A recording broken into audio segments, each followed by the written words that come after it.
नमस्कार मित्रांनो, ऋतुजाच आयडियामध्ये आपलं सर्वांचं स्वागत आहे। आज आपण काजू फ्राय व तिखट काजू असे करणार आहोत। काजू घेतलेले आहेत। काजूला मधनं काप करून 2 भाग करून घ्या। श्रावण महिना येतोय, आषाढी एकादशी आली आहे, नवरात्र आहे, असे खूप बरेच उपवास आहेत। त्यात आपण सर्वजणे उपवास करतो। त्यात घरच्यांना तिखट, चटपटीत आणि पटकन होणारा पदार्थ पाहिजे असतो।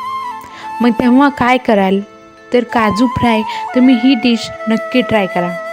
आणि काजू फ्राय हा लहानांपासून मोठ्यांना नक्कीच आवडेल। आता आपण रेसिपी बघूया।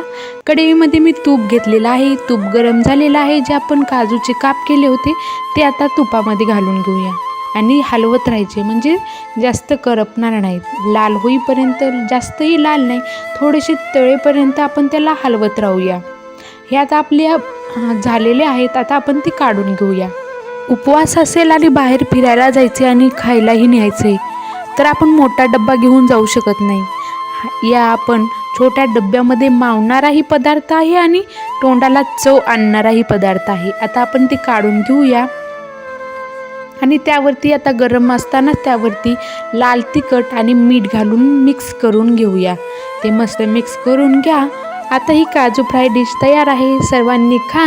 आवडल्यास लाईक, सबस्क्राईब, कमेंट नक्की करा।